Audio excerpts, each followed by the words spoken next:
ቲና እንዳልታመመች ኤደን ደርሳባታለች። ግን ሌሎቹ ፋዘር ሊያምኗት አልቻሉም። ኤደን በጣም ጎበዝ ጀግና ልጅ ነች። ተከታትላታለች። ሬሳዋንም ቢሆን አላምነውም የቲናን ብላለች እኮ።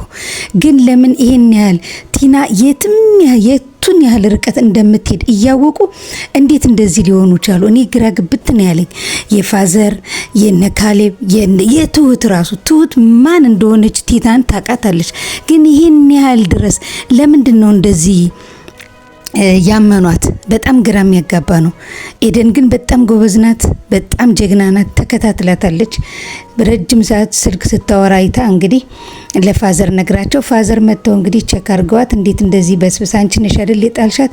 በፍጹም እንዲህ ልታደርግ አትችልም። ይሄን ያህል ርቀት እንዴት ትሄዳለች? ምክንያቱም ታማለች፣ ተሳስተሻል ብለዋታል። እንዲሁም ይኸው ስልኩን ይኸው አባዬ ብላ ስልኳንም እንግዲህ ብድግ አርግታ ልታሳያቸው ብትሞክር እንግዲህ ደልተዋለች አጅሪት። እና ፋዘርዬም አሁን በጣም ተሳስተሻል ኤደን፣ ምን ነካሽ? እንደዚህ ሆና ይሄን ያህል ርቀት እንዴት ትሄዳለች? ልጅቷ ታማለች፣ ይልቅ በስብሳለች፣ ልብሷን ቀይሪላት፣ ትሁት ልብሷን ትቀይርላት ንገሪያት ብለዋል። እንግዲህ ፋዘርዬ በጣም ደስ ይላሉ። ምክንያቱም ልክ ነው። ምንም ያህል ሰው ይሄን ያህል ድረስ ክፉ ቢሆን ራሱን ላደጋ አሳልፎ ይሰጣል ብሎ መገመት ይከብዳል። ምክንያቱም ትልቅ ሰው ናቸው እሳቸውና እንዴት ይሄን ያህል ርቀት ትሄዳለች ብሎ ያስባሉ? እውነታቸው ነው በእሳቸው ቦታ ቢሆን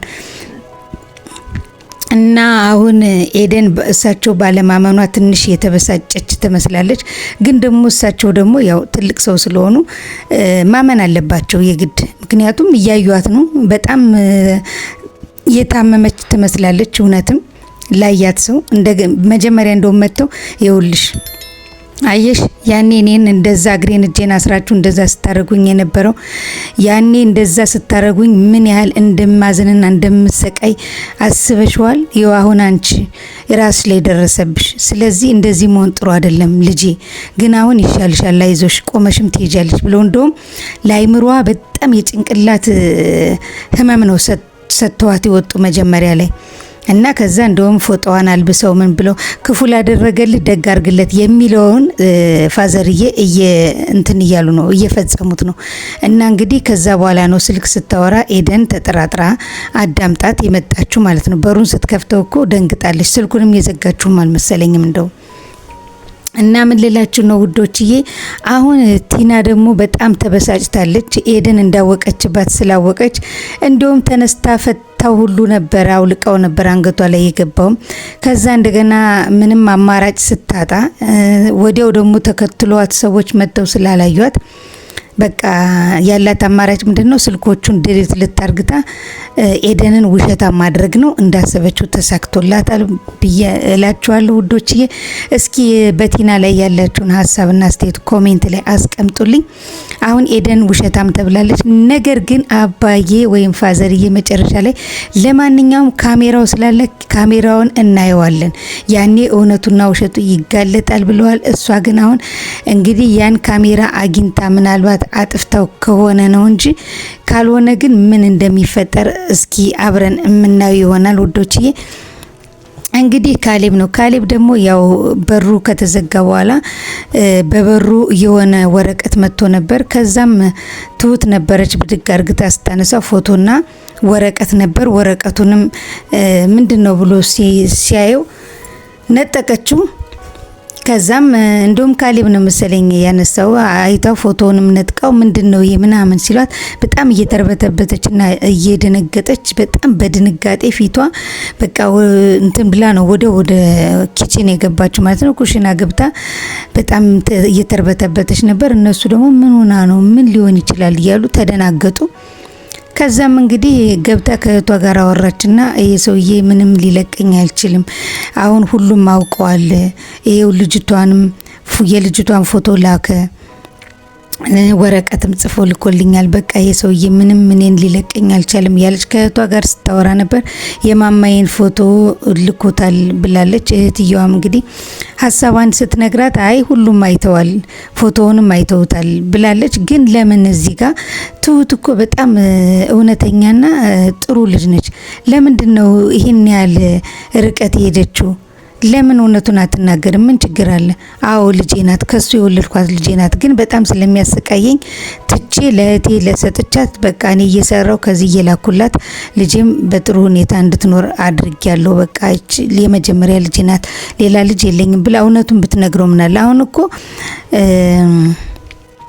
ካሌብ ወደ ለትሁት ያለው ፍቅር በጣም እየጨመረ ነው። ሁሉን ነገር እያያት ጥሩነቷን እያየ ወዷታል፣ እሷም ወደዋለች። ስለዚህ መዋሸት ለምን አስፈለጋት? ትሁት እኮ ልጅ አለኝ ብትለውም ልጅ የለኝም ብትለውም ካሌብ እሷን ከማፍቀር ወደኋላ አይልም። ልጅ ስላላት ምንም የሚፈጠር ነገር የለም። ሰው እኮ ከወደደው ከነ ነገሩ ከነ ሁሉ ነገሩ ነው። ስለዚህ ለምንድን ነው ትሁት የዋሸችው? ምናልባት ካሌብ ልጅ ካለሽ አልፈልግሽም ይለኛል ብላ አስባ ነው ወይስ ምንድን ነው ብላችሁ ታስባላችሁ ውዶችዬ? በጣም ለብዙ ሰዓት እንግዲህ ቆሞ ምንድን ነው እየተርበተበትሽ ነው እኮ እየተንቀጠቀጥሽ ነው እኮ ምንድን ነው የተፈጠረው? ምንድን ነው ችግሩ እያላት ፎቶ ውስጥ ምንድን ነው ልጅሽ ናት ወይ ሲላት በፍጹም የኔ ልጅ አይደለችም እህቴ ናት የእህቴ ልጅ ናት ነው ያለችው። እና ይሄን ያህል እኛን ለማጣላት ይሄን ያህል ድረስ ቅርባችን ነው ማለት ነው ብላ ዋሽተዋለች። ሰውየው ተመስገን ግን የሚዋሽ አይደለም፣ እውነትን ይዞ ነው የሚሄድ። በእርግጥ ሳትወደው አብሮ መኖር አይችልም፣ ግን ደግሞ ማስገደድም አይችልም። ምንም በህግም ብትሄድ በምንም ብትሄድ በቃ እኔ እሱን አልፈልገውም ካለች መብቷ ነው። እሱ የራሱ ሁኔታ እንዳለ ሆኖ እሷ ግን መብቷን ማስከበር ትችላለች። ህግ አለ፣ ከህግ በላይ ምንም ነገር የለም። ስለዚህ በህግ አስፈላጊውን ነገር እርምጃ መወሰድ ይቻላል። ከዛ እናንተም ከዚህ በኋላ በቃ እኔ ነኝ እናንተም እንት ማለት የለባችሁም ብላ ስትል አንቺ እኮ በእኛ ችግር ውስጥ አብረሽ ያሳለፍሽ በእኛ ችግር ውስጥ ያለፍሽ ነሽ። ስለዚህ በአንቺ ችግር ውስጥ ደግሞ እኛ ማለፍ አለብን። አይዞሽ፣ ምንም ነገር ቢሆን እኛ ከጎንሽ ነን። ስለዚህ አትፍሪ ብሏታል። በቃ እሷም በጣም ከደስታዋ ብዛት እቅፍ አርግታዋለች። እሱም እቅፍ አርጎቷት እንግዲህ አይዞሽ ብሏታል፣ አጽናንቷታል ማለት ነው። ካሌብ ግን የትሁት መዋሸት አልገባኝም። መቼም የእህቷ ልጅ ከሆነች የእህቷ ልጅ ለሷ ፎቶ ይልኩላታል ብዬ አላስብም። ምክንያቱም አንድ የተደበቀ ሚስጥር አለ ማለት ነው።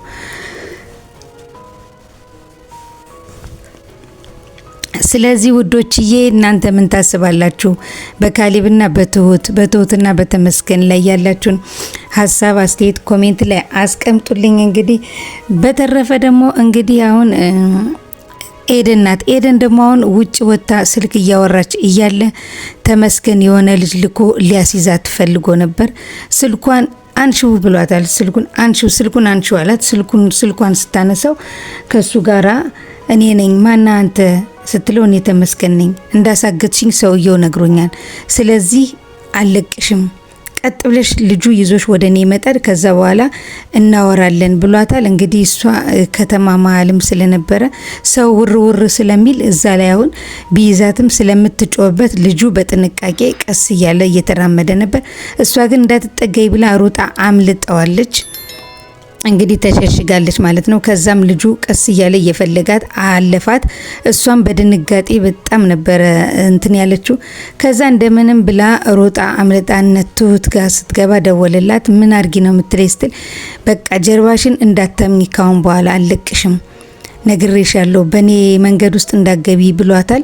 እሷም እየተርበተበተች እንግዲህ ቤት ስትገባ እነ ትሁት በዛ ፎቶ ላይ ተጨንቀው ነበረ።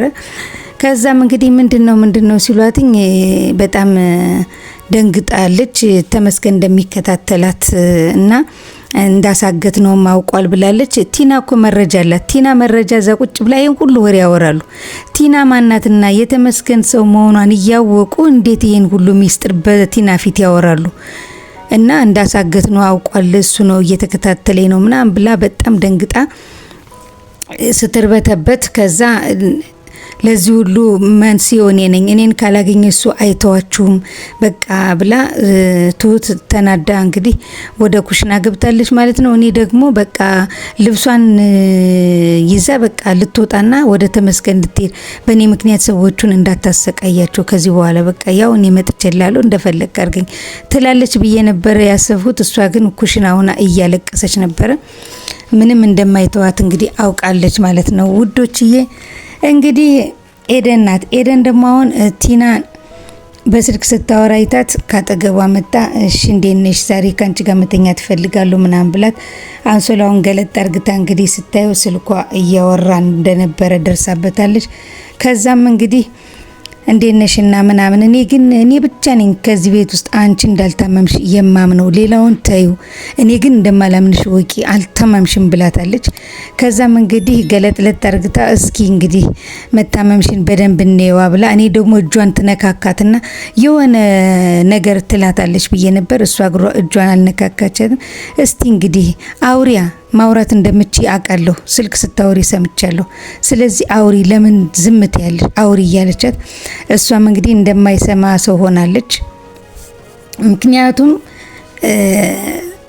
እዛ ቤት ውስጥ የተፈጠረውን ነገር አንድ ባንድ ወረቀቱ እንደደረሳቸው፣ ፎቶ እንደደረሳቸው፣ ትሁት ምን አይነት ፊትና ድንጋጤ እንደነበረባት፣ ከዛ በኋላ ደግሞ ኤደን ደግሞ በተመስገን ምክንያት ልትታገት እንደነበርና አምልጣ እንደመጣች ይሄን ሁሉ መረጃ ቲና ሰብስባ አፏ ላይ አድርሰዋለች። እንግዲህ እና ለተመስገን ደውላ ነገ መምጣት አለብስ ትለው 10 መምጣት አልፈልግም፣ ከፈልሽ ጥለሽ ውጪ፣ በቃ ካልቸልሽ ጥለሽ ውጪ፣ ከዛ ቤት እንግዲህ አልመጣም፣ እኔ ቶሎ መምጣት አልችልም ብሏታል። እሷ እንግዲህ መምጣት አለብን ነገ መምጣት አለብን፣ ብዙ ምንነጋገረው ነገር አለ አለችው። እሱ ግን አልመጣም ብሏታል ማለት ነው። ስለዚህ ይሄን ስለሰማች ነው ኤደን አንቺ ጋር መተኛት ትፈልጋለሁ ብላ ያየችው። አሁን እኮ ያንን ስልክ ቁጥር እኮ ስክሪንሾት አርግታ ወይ በራሷ በኤደን ስልክ እኮ ፎቶ አንስታው ያንን ስልክ ወዲያውኑ ለትሁት ብታሳያት የተመስገን ስልክ መሆኑ ይታወቅ ነበር። ኤደን ቸኮለች እንጂ እሷ እንደማትሰማ አውሪ ያለቻት አላወራም አለቻት። አውሪ ያለቻት እንደማታወራ አፏን ዘግታ ጭጭ ብላ ዝም አለቻት። የዛን ሰዓት ስልኳን ብድግ አርግታ ማን እንደደወለላት አውቃለች። ምናልባት ተመስገን ብላ ሴቭ ላታደርገው ትችላለች። የዛን ሰዓት እሺ እንግዲህ አሁን እነሱን መሸወር ትችያለሽ፣ እኔ ግን በፍጹም እኔን አትሸውጅም ብላ በስልኳ ፎቶውን እዛ ያወራችበትን ፎቶ አንስታ ለአባዬ ብታሳያቸው ኑሮ አሁን የታለ ስልኩ የታለ የደወለችው ከትናንት በፊት ያወራችው ነው ምናምን ብለው ማለት አይችሉም ነበር ማለት ነው። ስለዚህ ኤደን ምን አደረገች? ቸኮለች። እንደምታወራ አውቃለች፣ እንዳልታመመች አውቃለች። ግን ሚያምናት ስለሌለ ቶሎ ብላ ለመናገር ወደ አባዬ ጋር ሄዳ ነበር ማለት ነው። ስለዚህ ቲና ደግሞ እንግዲህ ይህንን ነገር ከተመስገን ጋር ያለውን ኢንፎርሜሽን ለመንገር ፈልጋ ነበረ። ተመስገን ደግሞ አልመጣም፣ ከፈለግሽ ውጭ፣ ተሽሎኛል ብለሽ ውጭ፣ ከዛ ውጭ እኔ የማደርገው ነገር የለም ብሏታል። እንግዲህ እስኪ ቲና ምን ታደርጋላችሁ ብላችሁ ታስባላችሁ? አሁን የካሜራው አለ ምን አለ እንዲሁ በጠፍ ሌሊት እንዲሁ ተነስታ አትወጣምና አጠፋም ብላችሁ ታስባላችሁ? ካሜራውን እናየዋለን። እንግዲህ ካሜራ ስላለ በካሜራ የተደረገውን ነገር አንድ ባንድ ማየት እንችላለን ስላሉ ምናልባት እንደው ያን ካሜራ ፈርታ በጠዋት ተነስታ ትሄዳለች ብዬ አስባለሁ። እስኪ እናንተ በዚህ ጉዳይ ሀሳብ አስተያየታችሁን ኮሜንት ላይ ያስቀምጡልኝ ውዶችዬ። እና አሁን ፋዘርዬ በጣም ትልቅ የቤት ስራ ሰጥተዋታል ብዬ አስባለሁ። ግን ቲና ምንድነው የምታመጣው? አሁን ተመስገንም እዛ ቤት አልመጣም ብሏታል። ኤደንም ጠርጥራታለች። እንግዲህ ትሁትና ካሌብ እንግዲህ ስትነግራቸው ምናልባት ተሰብስበው ኮምፒውተራቸው ላይ እንግዲህ ከዚህ በፊት ያደረገችውን ሁሉ ካዩ ጉዷ ይፈላል ማለት ነው። ከዛ የባሰ እዛው እንዳይቀጠቅጧት ፍሩልኝ። ምክንያቱም ቶሎ ብላ ይልቅ ብታመልጥ ይሻላታል ብዬ አስባለሁ። ካሜራውን መጀመሪያ ያነቃቅለው ከሆነ ግን ምንም ልታገኘው አልችልም። ይሄን ካሜራ ደግሞ ማነቀለው ለምን ተነቀለ የሚል ጥያቄም ሊመጣ ይችላል። እስኪ እናንተ ሀሳብ አስተያየታችሁን ኮሜንት ላይ አስቀምጡልኝ ውዶችዬ። የዛሬው አስተያየት ይህን ይመስል ነበር። ለቀጣይ የዛሬው አስተያየት ይህን ይመስል ነበር። ለቻናላችን አዲስ የሆናችሁ እና ሰብስክራይብ ያላረጋችሁ ካላችሁ ሰብስክራይብ በማድረግና የደወል ምልክቷን በመጫን ቤተሰብ እንድትሆኑ በአክብሮት እንጋብዛለን። በቀጣይ ክፍል እስከምንገናኝ ድረስ መልካም ቆይታ ይሆንላችሁ። ሰላማችሁ ብዝት ይበልልኝ። ባይ ባይ።